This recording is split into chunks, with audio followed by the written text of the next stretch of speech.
सारा जीवन, सारी ऊर्जा व्यर्थ कामों में इतनी संलग्न हो जाती। इसलिए कभी कभी थोड़े बहुत दिनों के लिए चुप होकर एकांत में बैठ जाना शुभ है। वहां तुम्हें पता चलेगा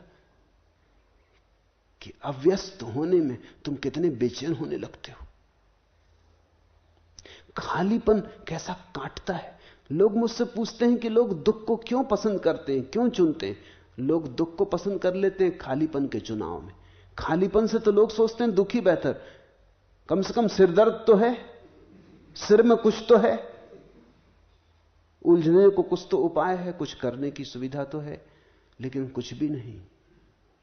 और जो आदमी खाली होने को राजी नहीं, वो कभी स्वयं तक पहुंच नहीं पाता, क्योंकि स्वयं तक पहुंचने का रास्ता खाली होने से जाता है, रिक्त शून्यता से जाता है। वही तो ध्यान है, या कोई और नाम दो, वही समाधि है। जब तुम थोड़ी देर के लिए सब व्यस्तता छोड़ के बैठ जाते हो किनारे पर, नदी की धार से हटके, नदी बहती तुम देखते, तुम कुछ भी करते नहीं, उन्हीं क्षणों में धीरे धीरे साक्षी जगेगा।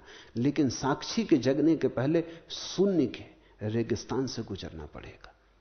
वो मूल्य है जिसने चुकाने की हिम्मत न की, वो कभी साक्षी नहीं हो पाएगा। थोड़ा दूर होना जरूरी है। हम चीजों में इतने ज्यादा खड़े हैं कि हमें दिखाई नहीं पड़ता कि हम चीजों से अलग हैं। थोड़ा सा फासला, थोड़ा स्थान, थोड़ा अवकाश।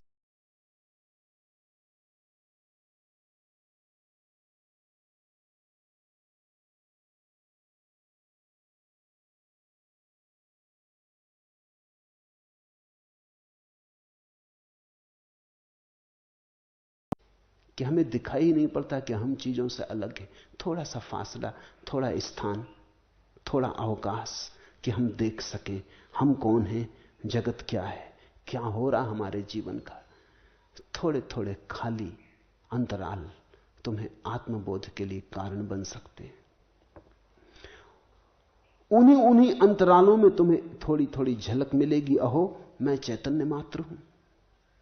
व्यस्तता में तो तुम्हें कभी पता ना चलेगा। व्यस्तता का तो मतलब है वस्तुओं से उलझे, और से उलझे, अन्य से उलझे।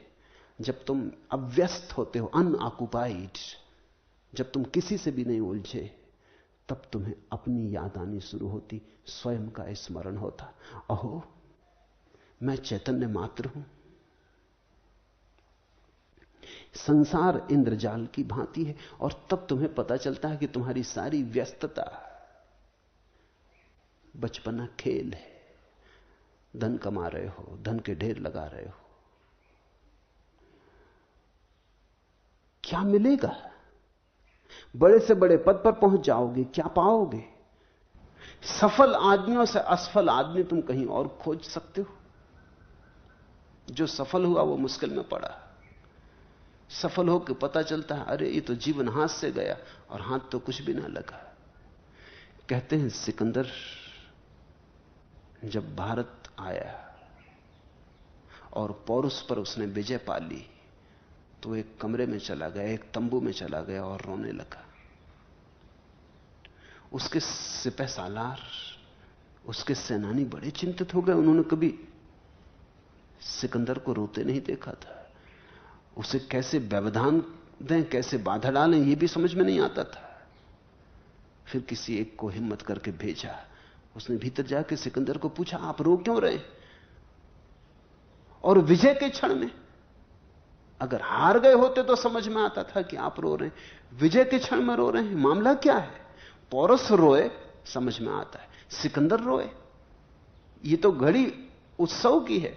सिकंदर ने कहा, इसलिए तो रो रहा हूं, अब दुनिया में मुझे जीतने को कुछ भी ना बचा। अब दुनिया में मुझे जीतने को कुछ भी ना बचा, अब मैं क्या करूंगा? शायद पौरुष ना भी रोया हो। कोई कहानी नहीं पौरुष के रोने की, क्योंकि पौरुष को तो अभी बहुत कुछ बचा है। कम से कम सिकंदर को हराना तो बचा है। अभी इसके तो दांत खट्टे करने, मगर सिकंदर के लिए कुछ भी नहीं बचा है। वो थर्रा गया। सारी व्यस्तता एकदम समाप्त हो गई। आ गया शिखर पर। अब कहां? अब इस शिखर से ऊपर जाने की कोई भी सीढ़ी नहीं है, अब क्या होगा?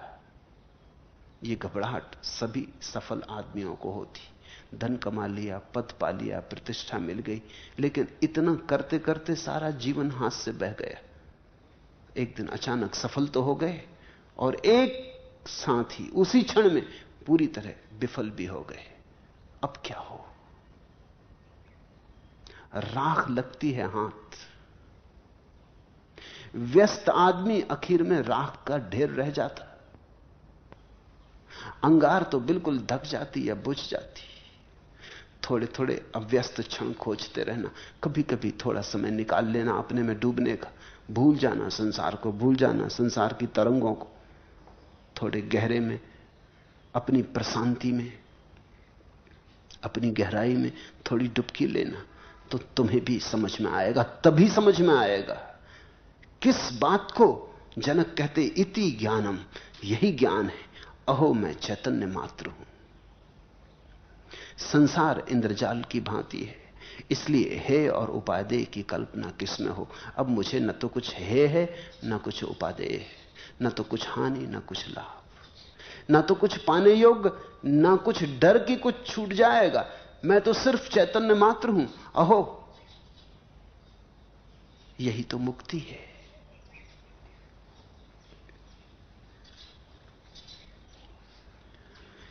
जब तक तुम कर्म